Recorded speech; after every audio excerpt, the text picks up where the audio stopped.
फतेह अर्ज करते हैं। वाहिगुरू जी का खालसा वाहिगुरू जी की फतेह। असीं समझते हैं कि साडी हालत मन की हालत दिन ब दिन कमजोर हो रही है, जो करके पंजाब दे विच सेंटर कोई पैसा नहीं ला रहा, कोई इत्थे इंडस्ट्री नहीं लग रही। साडा फायदा तां होगा जे किसान खुशहाल है, ਉਹਦੇ ਨਾਲ ਵਪਾਰੀ ਵੀ खुशहाल ਹੁੰਦਾ है। ਸਾਰਿਆਂ ਦੀ ਮਾਲੀ ਹਾਲਤ ਗਰੀਬਾਂ ਦੀ, ਕਿਸਾਨ ਮਜ਼ਦੂਰਾਂ ਦੀ ਬਿਹਤਰ ਹੁੰਦੀ ਹੈ। ਇਸ ਕਰਕੇ ਅਸੀਂ ਚਾਹੁੰਦੇ ਹਾਂ ਕਿ ਪਾਕਿਸਤਾਨ ਦੇ ਨਾਲ ਵਾਧੇ ਤੋਂ ਬਾਰਡਰ ਖੋਲ੍ਹ ਦਿੱਤਾ ਜਾਵੇ। ਇਹਦੇ ਨਾਲ ਸਾਡਾ ਵਪਾਰ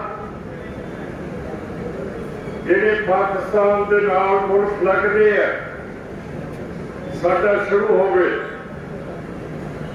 ਉਹਦੇ ਨਾਲ ਸਾਡੀ ਟਰਾਂਸਪੋਰਟ ਪ੍ਰਫੁੱਲਤ ਹੋਊਗੀ। ਪ੍ਰਫੁੱਲਤ ਹੋਣ ਦੇ ਨਾਲ ਜਿਹੜੇ ਲੱਖਾਂ ਸਾਡੇ ਨੌਜਵਾਨ ਬੇਰੁਜ਼ਗਾਰ ਹੈ ਉਹਨਾਂ ਨੂੰ ਰੋਟੀ ਮਿਲੂਗੀ। ਜਿਹੜੇ ਵਪਾਰੀ ਹੈ ਉਹਨਾਂ ਦੇ ਘਰ ਵਧੀਆ ਪੈਸਾ ਆਊਗਾ ਤੇ ਕਿਸਾਨ ਦੀ ਜਿਣਸ ਪਾਕਿਸਤਾਨ, ईरान, इराक, सीरिया तक जाऊगी। अज पाकिस्तान के कणक की कमी है और पंजाब सरकार ने की किया, मूसेवाल साहब की जिहड़ी हिफाजत सीगी सिपाहियों की वो पिछे खिंच ली। जे सैकटर नूं पता सी कि मूसेवाल साहब नूं मार देना है, फिर सैकटर अमित शाह ने ते भल्ला जिहड़ा गृह सकत्तर है उन्होंने कोई एक्शन क्यों नहीं लिया। पंजाब नूं लिखती तौर के उत्ते सैकटर संविधानक तौर के उत्ते ताड़ना दे सकदा सी कि इत्थे कतल होने वाले है। ਇਹਦੇ ਨਾਲ सारे पंजाब दे विच अफरा तफरी फैल जूगी। व्यापारी डर जाएंगे, व्यापार के उत्ते असर पऊगा। पर पता नहीं ना पंजाब सरकार ने कुछ किया ना सेंटर की सरकार ने किया। दूसरे पासे साडा संदीप सिंह सिद्धू जिहड़ा अब्बल नंबर का वकील वलैत लंडन तो पढ़ के आए थे, उन्होंने शक्ति हालात दे विच मरवाया गया। जिहदे विच सिख कौम दे विच शक पै गया कि सिखां दी जिंदगी इंडिया दे विच महफूज नहीं है। ये चीज़ां पार्लियामेंट दे विच करन वाली है और आपां जाके करांगे। फिर तुहानूं पता है कि 6वें पातशाह ने श्री गुरु हरगोबिंद साहब मोगल समय दे विच जदों गैर मुसलमान किरपान नहीं सी रख सकदा, सिखां नूं किरपान दित्ती है। हिंदू नूं शिव जी ने त्रिशूल देती।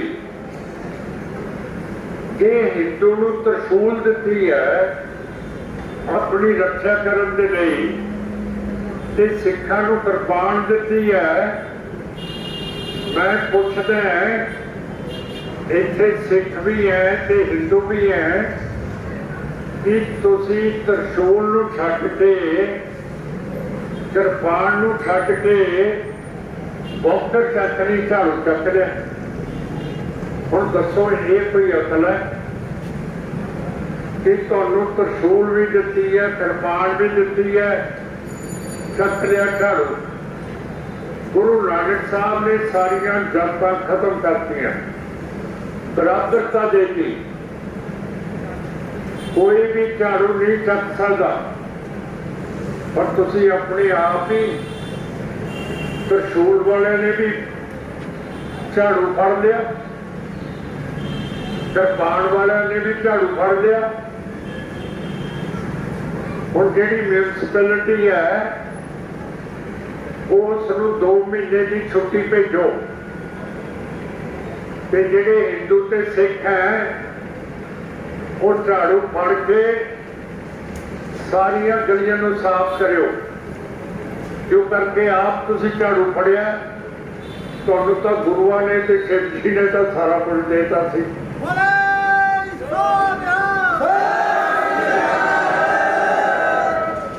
जदों दिमाग पुट्ठा चल पे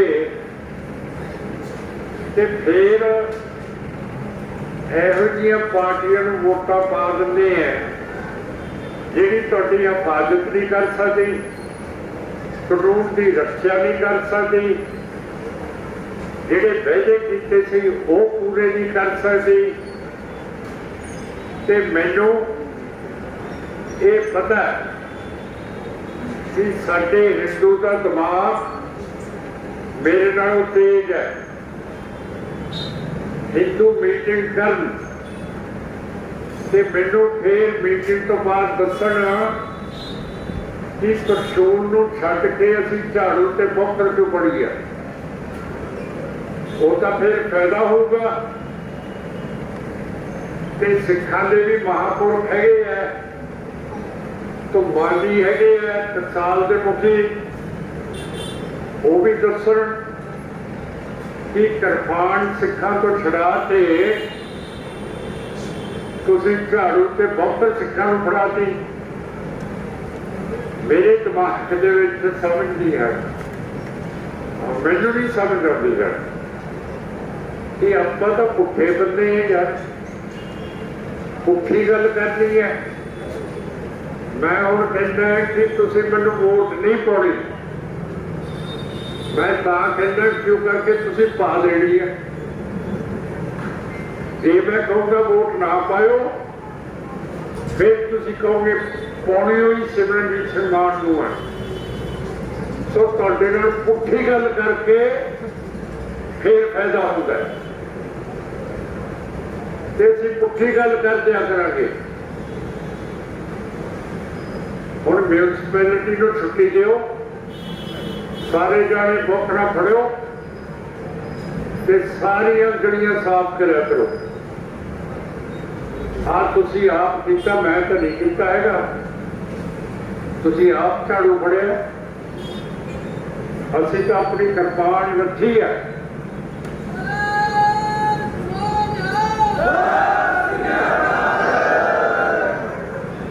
तो मैं समझदा है कि जे अपने अपनी आर्थिक स्थिति, मानसिक स्थिति तगड़ी करनी है तो श्रोमणी अकाली दल अंमृतसर नूं हुण वोटां पा के पार्लीमेंट दे विच भेजो। उत्थे भी 7 मैंबर पंजाब की झाड़ू पार्टी ने गैर पंजाबी भेजते हैं। राज्य सभा दे विच गल होंदी है सूबे की, वो जो सूबे के हैगे नहीं ते आम पार्टी ने 7 दे 7 गैर पंजाबी भेजते हैं। मैनूं दसो ये काहदी अकल है? कि जिम्मेवार तो असीं हैं जिन्होंने वोटां पाईआं। फिर बाबा इन्हां नूं पुछ तां लओ कि तुसीं पुट्ठे काम क्यों करते हो? जे असीं गलती की है तो फिर तुसीं तां सियाणप करो, पंजाब की नुमाइंदगी करो, पंजाब की कानूनी हालत को ठीक करो, एक कतल ना होण दिओ, जिन्हों ने कतल किए तुहानू पता है, सैक्टर ने तुहानू दस दिता सी, पर ताली आम पार्टी की सरकार ने मूसेवाल साहब की सिक्योरिटी वो वापस ले ली। फिर आपने मूसेवाल साहब को कतल कराया। ये शक की गल की है, दो राया की है। जो कतल ही मूसेवाल साहब को सेंटर ने कि पंजाब सरकार ने कराया, तो साथ संगत जी मैं निमरता सहित बेनती करता कि हुण तुसीं अपने दिमाग दे विच थोड़ी बहुती रोशनी लियाओ, ऐवी मतसब पुणे दे विच ना पाओ। जिहड़ी पार्टी तुहानू सुख दे सकती है, फायदा दे सकती है, तुहाडे हित दे विच काम कर सकती है, तुहाडी माली हालत ठीक कर सकती है, उस नूं हुण 23 तरीक नूं मौका दिओ, जिहदे नाल असीं तुहाडी खुशहाली ले आईए। इन्हां शब्दां दे नाल मैं आप तो हुक्म मंगदा और फतेह अर्ज करदा। वाहिगुरू जी का खालसा, वाहिगुरू जी की फतेह।